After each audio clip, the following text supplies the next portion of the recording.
안녕하세요. 30대 후반에 이혼에 성공한 평범한 여성이에요.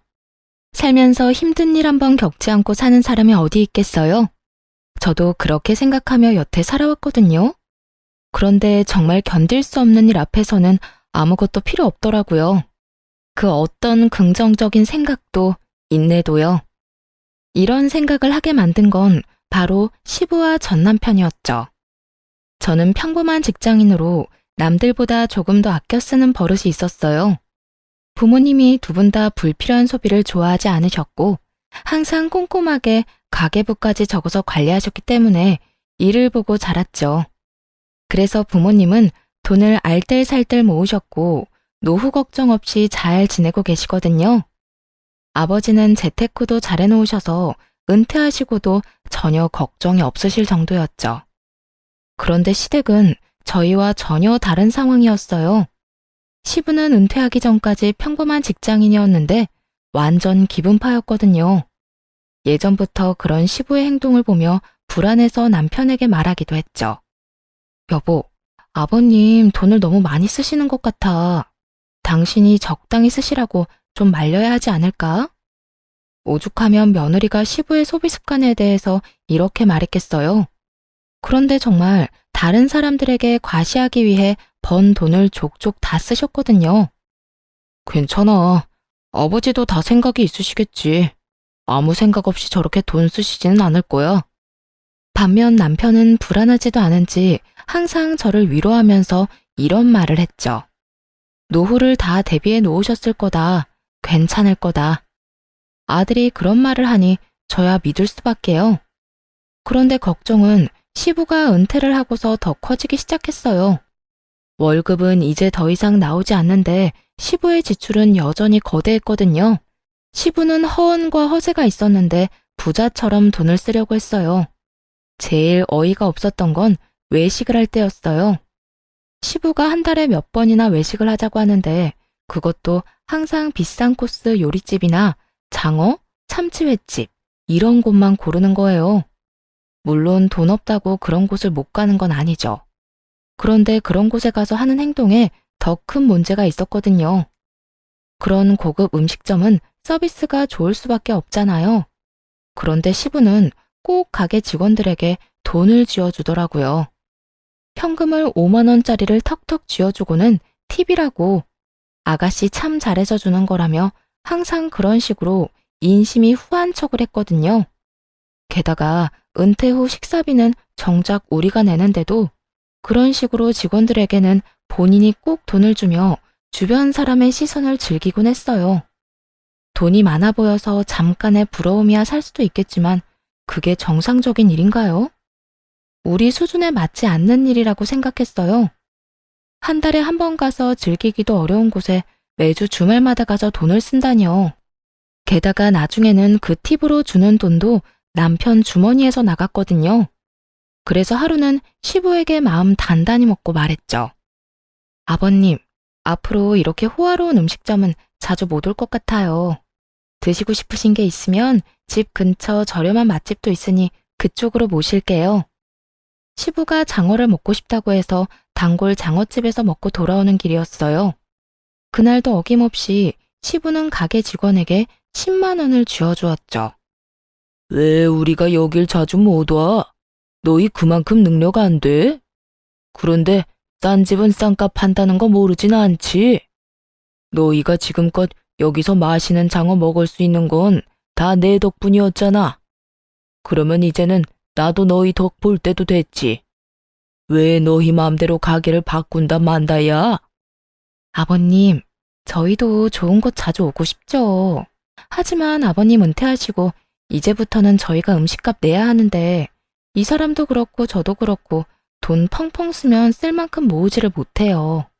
앞으로 2세 계획까지 있는데 나중에 진짜 고생할 거예요. 최대한 이성적으로 말했지만 시부는 화만 냈어요. 야, 우리 아들이 돈 벌어서 우리한테 쓴다는데 네가 왜 옆에서 난리야? 너는 너희 집에나 잘해. 우리 집 일에 끼어들지 말고. 결혼했는데 내 집, 네 집이 어디 있어요. 양가 부모님 모두 평안하셔야 저희도 마음이 편하죠. 그리고 제가 이런 말하는 거 마음에 안 드실 수 있지만 지금 남편이 얼마나 급하면 저한테 돈을 빌려달라고 하겠어요. 그래서 너는 시아버지한테 돈 주는 게 그렇게 아깝디? 그래서 지금 여기 와서 이 난리 피우는 거야? 식사 잘하고 기분 좋게 나왔는데 땅바닥에 처박으려고?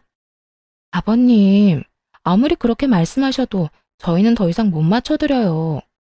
남편 월급이 겨우 300만 원 정도 되는데 그 절반이 아버님 앞으로 나가고 있어요. 애 생각해서 미리 저축하는 건 꿈도 못 꾸고 있고요. 이렇게 여윳돈 없이 있다가 두 분 아프기라도 하면 어떻게 될 것 같으세요? 목돈이라도 필요하게 되면 진짜 난리 나는 거라고요. 한번 보세요. 남편 지출금의 절반이 아버님한테 든다는 거. 결국 월급 명세서와 지출비 내역을 들고 가서 확인까지 시켜드렸죠. 그렇게 하면 시부가 고민하는 척이라도 할 거라고 생각했는데 전혀 아니더군요. 시부는 도리어 더 화를 냈어요. 이딴 거 왜 보여줘? 자식이 부모한테 돈 쓰는 건 당연한 거지. 내가 돈 쓴 만큼 너희도 돈 쓰는 게 그렇게 아깝냐? 이래서 자식 키워봤자 헛수고라니까. 네, 그간 아버님 덕분에 비싸고 좋은 곳 많이 간 것도 사실이죠. 하지만 저희가 가고 싶다고 간 건 아니잖아요. 그리고 분명히 말씀드렸어요. 제발 소비를 좀 줄여달라고요.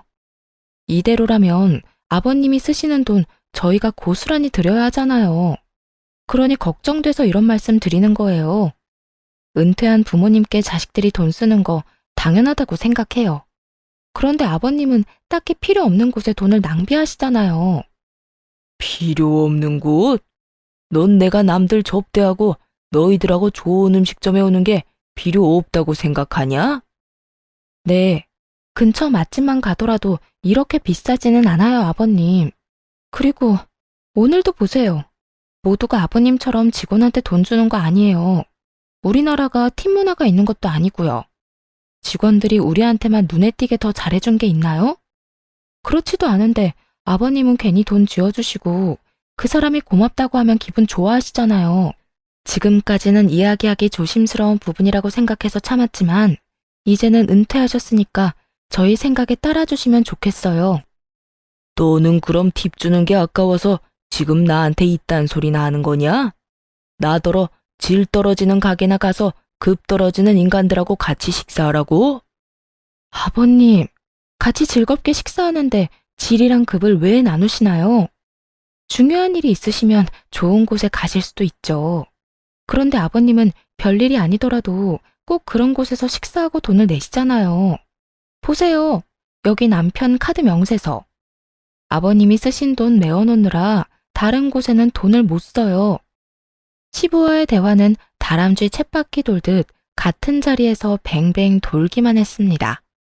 시부가 일할 때도 못마땅해서 남편에게 몇 번이나 얘기를 했었는데 은퇴 후에도 이렇게 돈을 쓰는 걸 보니 미치겠더라고요. 저 상태로 시부가 늙으면 그 돈을 부담해야 하는 건 다 우리잖아요. 게다가 자식이 많은 것도 아니고 아들 달랑 하나뿐인데 그 아들에게 모든 노후를 짊어지도록 만드는 시부가 전혀 이해가 안 됐어요.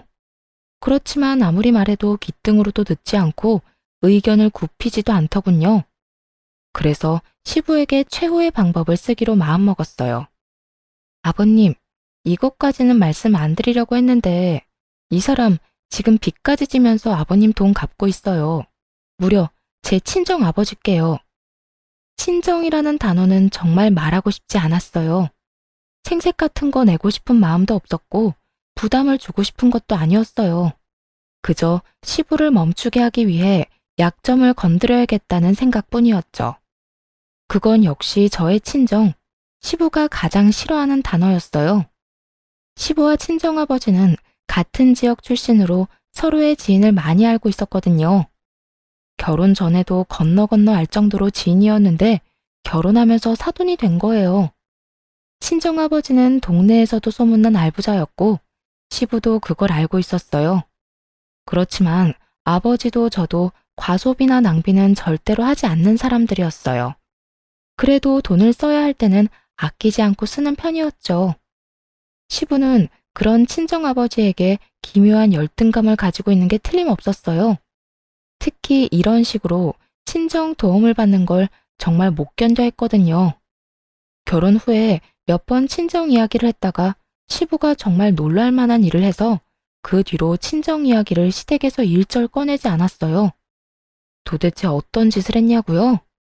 친정아버지가 외제차를 사셨다고 하면 시부는 더 좋은 외제차를 샀고요. 친정아버지가 시부도 아는 지인에게 좋은 식사를 대접했다고 하면 시부는 무조건 그보다 더 비싼 곳에서 그 사람에게 식사를 대접하더라고요. 아무래도 계속해서 이러다가는 집안 뿌리 뽑겠다는 걱정이 들어서 그 뒤로는 절대 시부에게 친정아버지 얘기를 꺼내지 않았죠. 남편도 그런 상황을 알고 있었으니 걱정스럽게 말하더군요. 여보, 친정 얘기는 하지 않기로 했잖아. 다급하게 저를 말리는 남편에게 시부가 화를 버럭 냈어요. 야, 너는 차라리 대출을 받았어야지. 처갓집에서 돈을 왜 빌려다 써? 부끄럽지도 않아? 쪽팔리지도 않아? 너 능력 없는 놈이라고 여기저기 소문낼 일이 있어? 아버지, 대출이자가 요새 얼마나 높은지 아세요? 그래요. 처갓집에서 돈 빌렸습니다. 5천만 원 차용증까지 써서 빌렸어요. 무이자로 편할 때 갚으라는데 그 좋은 조건 놔두고 왜 대출을 써요? 제가 돈 빌린 것도 다 아버지 때문인데. 그래서 지금 돈 적게 쓰시라고 말씀드리고 있는 거잖아요. 친정에서 돈을 빌리자고 말한 건 저였어요.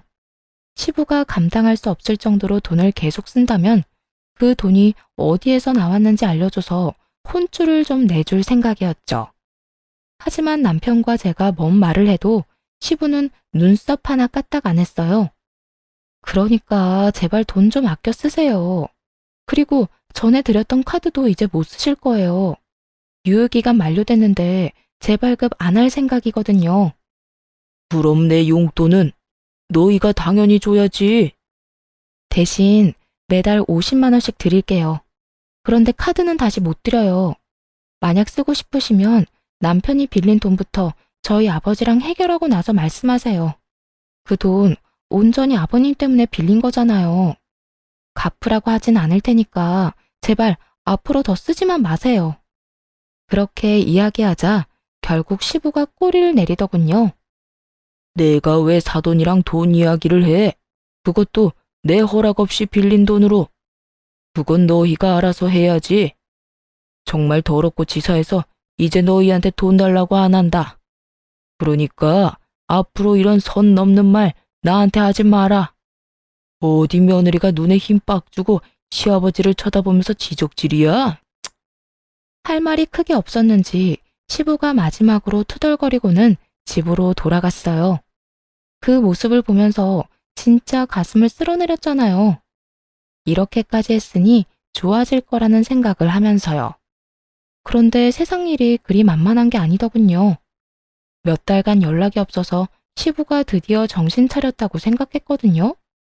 시부에게 놓은 따끔한 주사가 약발을 제대로 발휘하나 보다 했는데 그게 절대 아니었다는 걸 깨닫게 됐어요.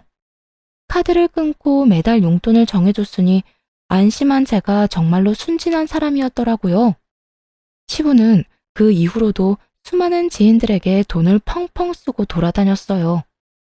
예전보다 더 많이, 더 성대하게 말이죠. 그 소식을 어떻게 들었는 줄 아세요? 바로 친정아버지의 입을 통해 알게 됐답니다. 야, 너희 시아버지 지금 난리도 아니던데 괜찮은 거 맞아? 어머니에게 반찬을 받으러 친정에 잠시 들렀는데 친정아버지가 걱정스러운 얼굴로 말을 건네셨어요. 어? 무슨 난리? 우리 요새 연락 많이 안 해. 주말마다 가던 것도 한 달에 한 번으로 줄였고. 근데 무슨 일인데? 모임 사람들 몇 명 데리고 가서 완전히 돈 펑펑 쓰고 왔다는데 저번에 식사 같이 하고 온 정 사장이 그러더라고. 은퇴 기념이라고 식사 대접했다는데 영수증에 찍힌 돈이 300만 원이 넘었단다. 10명 정도 갔다는데 밥만 먹어서 그만큼이면 대체 얼마나 비싼 데를 간 거냐? 저번에 우리 사위가 나한테 돈 빌려갔는데 그거 알고는 있는 거야? 그 이야기를 듣는데 눈앞이 노래지더군요. 고작 한 끼를 먹는데 300만 원 넘게 지출한 시부. 낭비벽이 사라진 게 아니었어요. 너무나 걱정되는 건 그 돈이 도대체 어디서 나왔냐는 거였죠. 집에 돌아오자마자 남편을 닥달했어요. 여보, 당신이 좀 알아봐봐. 아버님 도대체 무슨 생각으로, 아니, 무슨 돈으로 그렇게 지르신 건지. 여보, 이제 그만 좀 해. 아버지한테 돈도 적게 드리고 있고 카드도 안 드렸잖아. 그러면 알아서 돈 쓰고 계시는 거겠지. 우리가 그런 것까지 어떻게 다 신경 쓰면서 살아? 전에 얘기한 거 잘 알아들으셨을 테니까 이제 제발 그만 좀 하자, 어? 그걸 떠나서 아버님이 지금 돈을 너무 많이 쓰고 계신 거잖아. 하루에 300만 원 이상 지출이 나오는데, 여보, 이건 그냥 아버님께 맡겨서 될 일이 아니라고. 무슨 일인지 확인을 해야 해. 당장 어디서 그 돈이 났겠어? 대출이라도 받으신 거면. 걱정 그만하래도. 그리고 막말로 우리가 아버지 인생에 이렇게 간섭하는 거 그것도 좋지 않은 거야. 아버지 이해하려고 노력해야지. 왜 매번 아버지 하는 일마다 딴지를 걸어? 일이 한 번 터지면 너무 규모가 클 테니까 그렇지. 그래서 지금 확인도 안 해보겠다는 거야? 아버지 뒷조사는 좀 아닌 것 같아. 조금만 지켜봐주면 안 되겠어? 아버지도 생각이 있으시겠지. 솔직하게 말해서 신경 안 쓰고 싶어. 남편의 단호한 말과 행동에 기분이 상했어요. 이게 다 저 좋자고 하는 일이겠어요? 남편도 시부가 쓰는 돈 때문에 힘들어하니까 그런 거죠. 이런 마음도 몰라주고 남편은 귀찮다는 말만 하고 알아볼 생각조차 하지 않더군요. 시부에게 따로 물어볼까 고민도 했지만 그러지는 않기로 했어요. 나중에 문제 터지면 남편이 알아서 하겠지 하는 생각을 하기도 했고요. 솔직히 말하면 안일하게 생각한 것 같기도 해요. 그래, 알아서 해. 당신 집안일이니까 당신이 알아서 잘 해결하겠지? 나중에 일 터지고 나서 나한테 와서 뭐라고 하지 마. 알았어? 안 그럴 거야. 벌써 5천만 원이나 빌렸는데 내가 뭘 또 바랄 게 있겠어? 걱정하지 마. 다 알아서 할 거라니까. 그로부터 6개월이 지났을 무렵, 그렇게 호언장담하던 남편이 잔뜩 주눅든 얼굴로 부탁을 하러 왔어요. 그간 한 번도 시댁에 가보질 않았는데 시댁에서 난리가 났다고 하더군요. 여보, 우리 집 좀 도와주면 안 될까? 지금 집 완전 난리 났어. 본가도 난리고 아버지 차도 지금 다 난릴 판이야. 그게 무슨 소리야? 당신 내가 알아보라고 할 때까지만 해도 괜찮다며. 근데 6개월 만에 무슨 집이며 차며 다 날아간대. 아, 나도 이런 말 당신한테 하고 싶진 않은데 아버지가 또 사고 치셨어. 집이랑 자동차 담보대출 받고 신용대출까지 끝까지 받으셨대. 지금 빚더미에 앉아서 집이며 차며 다 팔아도 갚을 돈이 안 돼. 아니, 당장 길거리로 나가게 생겼단 말이야. 대출금 연체돼서 집은 경매로 넘어가고 차 앞 딱지 붙고 난리가 났어. 어떡해, 당신이 좀 도와줘. 내가 지금 이 상황에서 뭘 도와줄 수 있는데? 그래서 뭐 아버님 빚이라도 대신 갚으라고? 내가 분명히 얘기했지. 아버님 어떻게 그렇게 돈 펑펑 쓰고 다니시냐고 알아보라고 했잖아. 그때는 귀찮아서 알아보지도 않더니 문제 터지니까 왜 나한테 도와달라는 건데? 우리 아버지가 5천만 원 빌려준 것도 아직 다 못 갚았잖아. 여보, 제발 한 번만 부탁해. 내가 빚 갚아달라고 이야기하진 않을게. 대신 아버지 살 곳만이라도 좀 마련해주면 안 될까? 내 마음 같아서는 우리 집에서 같이 살고 싶지만 당신 눈치도 보이고 아버지 자존심에 같이 살고 싶진 않으실 거야. 제발 좀 도와줘, 어? 이대로 길거리에 나앉도록 만들 순 없잖아. 바짝 엎드려 빌다시피 하는 남편을 보면서 속이 뒤집어졌어요. 그때는 뭐하고 이제 와서 소 잃고 외양간 고친다는 건지. 일단 아버지한테 얘기해볼게. 근데 이런 식으로 해결될 일 아니야. 당신 아버지한테 따끔하게 이야기 좀 하라고. 이게 몇 번째야? 아버님이 바뀌셔야 이런 상황이 또 일어나는 걸 막을 수 있어. 어쩔 수 없이 친정아버지에게 연락을 했어요. 자초지종을 설명하고 쓸 수 있는 집이 있는지 물어봤죠. 아버지는 한숨을 쉬시더니 아버지 명의의 집을 하나 이야기하시더라고요. 내키지 않으셨겠지만 딸 일이라 도움을 주신 거였을 거예요. 몇 달 전까진 조부모님이 쓰시던 집이었는데 생각보다 상태가 매우 좋았어요. 그 안에 있는 가구며 가전이 2년 전에 새로 싹 들여온 것들이라 그대로 몸만 들어가 살아도 될 정도였죠. 그 집은 조부모님이 마지막 여생을 보내셨던 곳이라서 꽤 괜찮은 주택가에 있는 데다가 집값도 높고 평수도 컸어요. 사실 그곳을 비워둔 건 조만간 친정 부모님이 들어가려고 하셨기 때문이었거든요.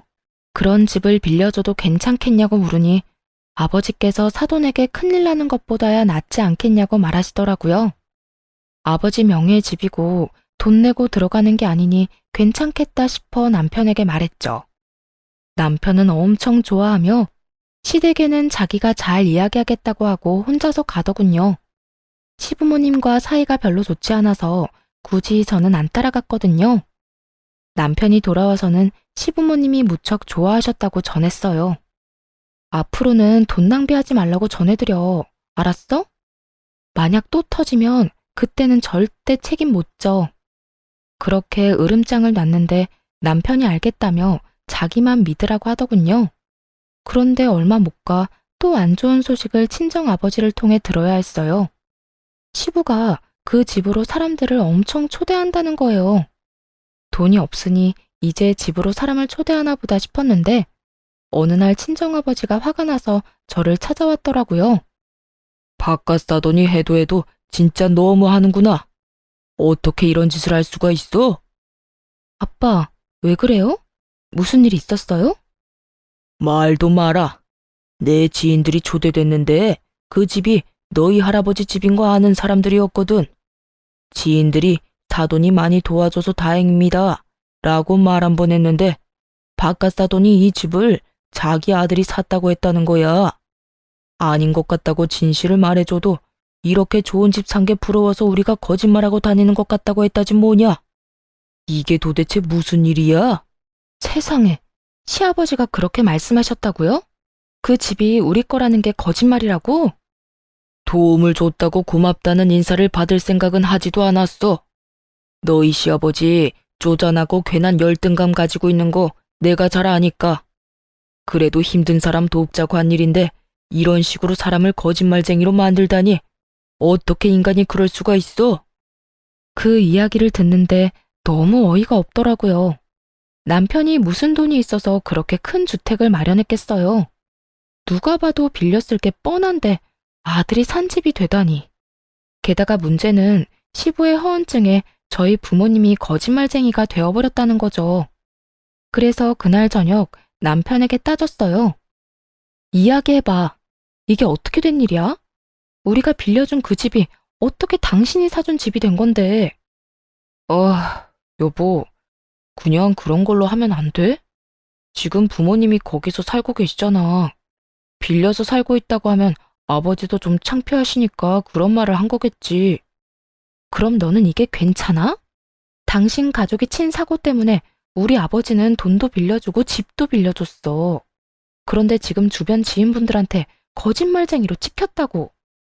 누가 그게 괜찮다고 했어? 거기 살고 계신 우리 부모님은 그냥 놔두자고 하는 말이잖아. 그럼 우리 부모님은 뭐가 되는데? 부끄러운 건 아버님 몫이지 우리 부모님 몫이 아니야. 진짜 실망이야. 당신이 어떻게 우리 집에 이런 식으로 해? 은혜를 원수로 갚는 것도 정도가 있지. 이건 뭐 원수가 아니라 아주 쑥대밭을 만들었잖아. 당신이 조금만 참아주면 안 돼? 아버지가 그 성격에 얼마나 눈치 보이고 답답하셨으면 그러셨겠어. 그러게, 돈을 누가 그렇게 펑펑 쓰래? 그 뒷수습은 우리 집이 다 했는데 결국 돌아오는 건 뒤통수다 이거지? 됐어. 나 이제 안 도와줄 거야. 우리 이혼해. 헤어지고 당신한테 빌려준 거 다 받아낼 거야. 그렇게 하면 우리 아버지 거짓말쟁이라는 소문도 다 사라지겠지. 여보, 갑자기 이혼이라니 무슨 소리야. 절대 안 돼. 너무 감정적으로 굴지 마. 그런 소리해서 미안해. 내가 한 사람 한 사람 다 찾아가서 오해가 있었다고 설명할 테니까. 아니, 그럴 필요 없어. 생각해보니까 이렇게 하는 게 맞아. 언제까지고 친정이 당신 집안 뒤치다꺼리 해줄 수는 없잖아. 이제 그만하자. 여기까지 해. 그렇게 이혼하자고 했지만 역시나 남편은 받아들이지 않았어요. 이혼하게 되면 빌린 돈도 다 갚아야 했고 집도 다시 되돌려줘야 했으니까요. 하지만 이미 정이 확 떨어져 버린 걸 어쩌겠어요. 마음이 초조했는지 남편이 사정하고 비는데도 바로 소송 시작했어요. 당신이 아버님 사고 친 거 수습하면 합의 이혼 정도는 할게. 그런데 수습도 안 하면 합의는 절대 없을 거야. 그리고 이혼하고 나면 내가 그 집에서 살 테니까 당신 부모님한테 다른 집 구하시라고 전해줘. 여보, 진짜 이럴 거야? 왜 이렇게 사람이 냉정해? 날 이렇게 만든 건 당신 집안 사람들이야. 내 탓을 하지 말고 당신 아버지를 탓해. 난 뒤통수 치는 사람들하고 가족 못해. 결국 이혼 소송이 진행됐습니다.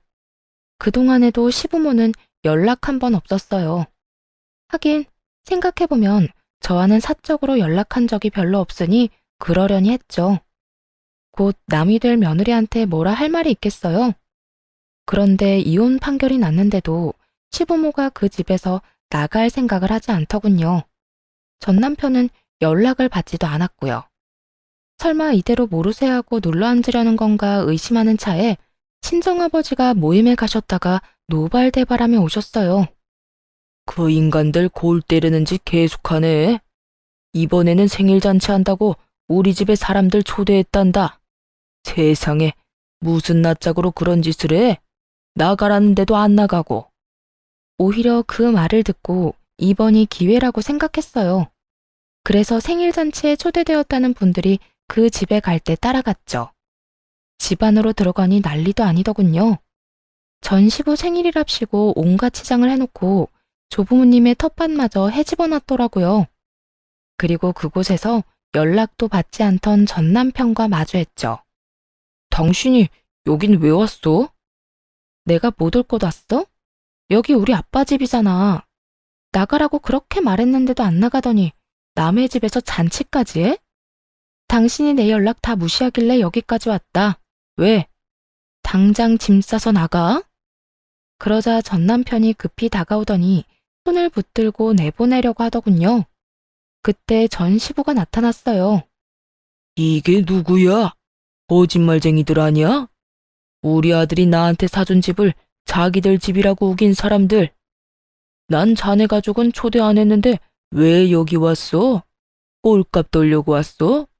왜? 우리가 이런 좋은 집에서 사니까 배가 아픈가 봐? 전 시부는 진실도 모르면서 엄청 세게 나오더군요. 많은 사람들이 보는 앞에서 저와 친정 부모님을 욕보이고 싶었나 봐요. 주변 사람들도 아주 흥미진진하게 바라보고 있었고요. 거짓말쟁이? 아직도 그딴 소리 하는 거야? 그럴 줄 알고 나도 그냥은 안 왔지. 이거나 확인하고 이야기하자고. 그따위 종이 쪼가리가 뭐라고? 부러우면 그냥 부럽다고 말해. 여전히 말이 전혀 통하지 않더군요. 결국 친정아버지께서 경찰에 신고했어요. 예, 지금 제 집에서 사돈 양반들이 안 나갑니다. 딸이 이혼 전에 시댁에 잠깐 빌려준 집인데 나가라고 해도 안 나가네요. 전 시부는 그 모습을 보더니 그제야 의심이 든 모양이더군요. 급히 친정아버지 손에 들린 종이를 낚아챘어요. 그 종이가 뭐였냐고요? 이 집 주소로 된 등기부 등본이었죠. 거기엔 당연히 친정아버지 이름이 적혀 있었고요. 이거 거짓말이지? 야, 아들, 왜 이 집이 이 인간 집이야? 아버지, 제가 좀 이따 말씀드릴게요. 우선 사람들부터. 이게 다 뭐냐고 묻잖아. 너 설마 이 인간들 집 빌려온 거야? 너 나한테는 돈 주고 빌렸다며? 설마 거짓말한 거야? 제대로 말해보라고 이 자식아. 아버지가 먼저 잘못하신 거잖아요. 처갓집에 열등감 갖고 계신 거 뻔히 아는데 어떻게 진실을 말씀드리겠어요? 그랬으면 여기 들어와서 살 수나 있었겠어요? 뭐? 이 자식이? 저도 이 집을 그냥 빌려온 줄 아세요? 자존심 다 팽개치고 마누라 앞에서 바짝 엎드려서 빌었다고요. 그리고 제가 언제 이 집 사드렸어요? 처음에 분명히 빌렸다고 말했어요. 그걸 사람들한테 멋대로 아들이 사준 집이라고 말하고 다닌 건 아버지고요. 전 남편의 폭탄 발언에 주변에 있던 사람들이 모두 쑥덕거렸어요. 그럼 이 집이 진짜 자기 집이 아니었던 거야? 사람들한테는 자기 아들이 사준 집이라고 그렇게 자랑을 하더니 아무리 허풍이 세도 그렇지 거짓말을 하면 쓰나? 게다가 진짜 집주인을 거짓말쟁이로 모함한 거지? 최악이다. 그런데 차압딱지랑 경매는 또 뭐야? 우리한테는 집 팔고 새 집에 이사 왔다고 하지 않았어? 우리한테도 거짓말한 거지 뭐. 허풍쟁이가 거짓말 하루 이틀 하나? 자식만 불쌍하네. 아버지 때문에 처가에 빚도 지고 이혼까지 하게 됐으니. 사람들의 목소리가 커질수록 전 시부와 전 남편의 싸움도 더 격해졌어요. 제발 이제 그만 좀 하시라고요. 입만 열면 거짓말인데 제가 불쌍하지도 않으세요? 저 이제 돈 한 푼도 없이 살아요. 왜 넌 능력이 그것밖에 안 돼? 아들이 아버지 부양하는 게 당연한 건데. 그리고 처음부터 이 집이 저 인간들 집인 거 알았으면 나도 여기 안 들어왔어. 아버지를 돕지 말 걸 그랬어요. 거리에 나 앉아서 구걸을 하든 말든 신경 쓰지 말았어야 했다고요. 당신 같은 작자도 아버지라고. 내가 미친놈이지. 와이프가 경고했을 때 알아듣고 연을 끊었어야 하는데. 너 말 다 했냐? 이런 싸가지 없는 놈이. 왜요? 한 대 치시게요? 쳐요 쳐. 한 대 맞고 영 끊읍시다. 나도 이제 아버지 대접 안 할 테니까 아버지도 나한테 자식 노릇 바라지 마세요. 두 사람이 옥신각신하는 모습에 지인들 모두 두 사람을 욕하며 떠나갔어요. 어느새 텅 빈 마당에는 친정 식구와 전 남편 식구만 남았죠. 전 시부가 한숨을 푹 내쉬며 한탄하더군요. 내가 이제 사람들 얼굴을 어떻게 봐? 너랑 네 와이프가 다 망쳤다. 너는 며느리란 애가 꼭 이렇게까지 해야 했어? 우리가 남도 아니고 가족인데. 그 이야기를 듣는데 어이가 없더군요. 가만 보니 전 남편이 이혼 이야기도 안 꺼낸 것 같았어요. 죄송한데 저희 이제 남이에요. 저 남편이랑 이혼했거든요. 그래서 이 집 제가 들어와서 살려고 나가시라고 한 거고요. 전 남편이 연락을 하도 안 받아서 직접 왔으니 그렇게 하시고 돌려주세요. 이미 이혼했다는 말을 듣자마자 시부가 깜짝 놀라더군요. 솔직히 전 시부가 아무렇지 않게 여길 줄 알았거든요.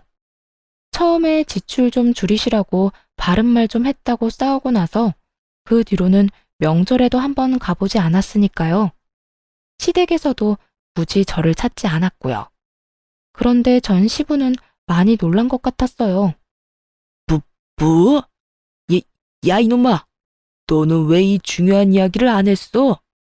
너 얼마 전부터 여기 들어와서 살던 게 별것 때문이 아니라 이혼해서 그런 거였어? 그럼 빌린 돈은? 이 집은? 내가 쓴 돈들은 어떻게 갚을 거야? 역시나 걱정하는 이유가 돈 때문이었더라고요.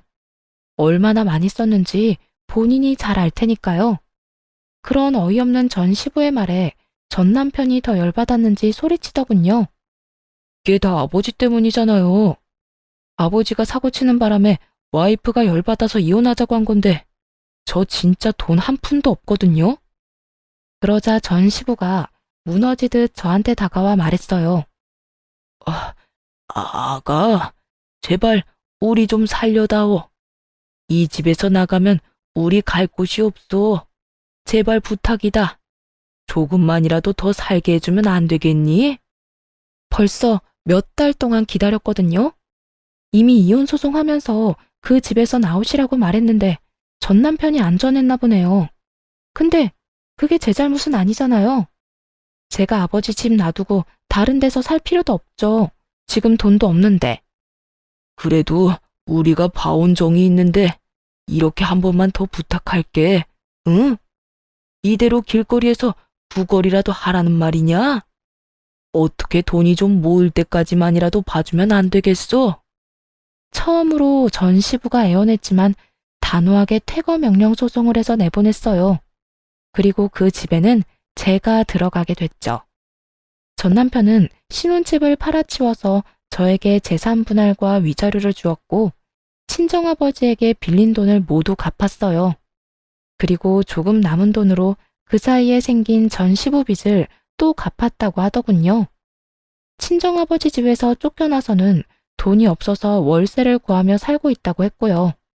정말 웃긴 건 이 난리통을 겪고도 전 시부의 허세병은 고쳐지지 않은 건지 무조건 좋은 곳으로 집을 구해야 한다며 전 남편을 괴롭혔다는 거예요.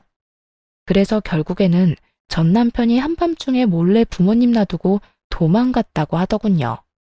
그 이야기 듣고 얼마나 웃었는지 몰라요. 친정아버지 말로는 전 시부가 모임 사람들에게 돈을 빌리고 있대요.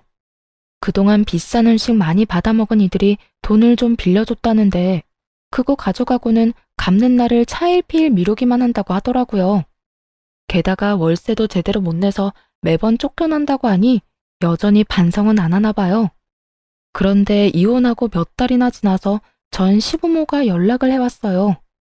중요하게 할 말이 있다며 만나자길래 혹시 몰라 친정아버지도 함께 모시고 갔죠.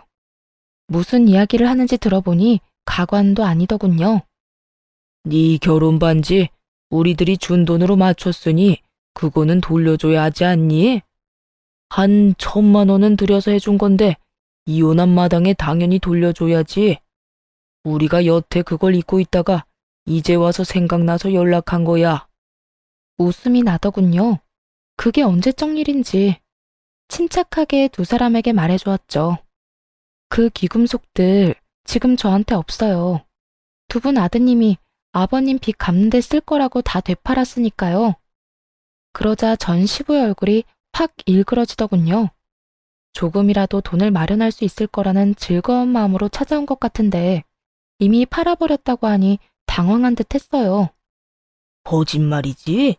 그걸 왜 팔아? 결혼 반지인데. 우리 아들 지금 여기 없다고 거짓말하는 거면 어디다 팔았는지도 알아요. 그 사람이랑 제가 직접 가서 같이 팔았거든요. 확인하고 싶으시면 말씀드리는 금은방 가서 확인해 보세요. 판매금은 모조리 남편 계좌로 들어갔으니 그것도 확인하시고요. 애꿎은 데서 찾지 마시고 아들한테 달라고 하시지. 그런데 그 사람 어디 갔나 보네요?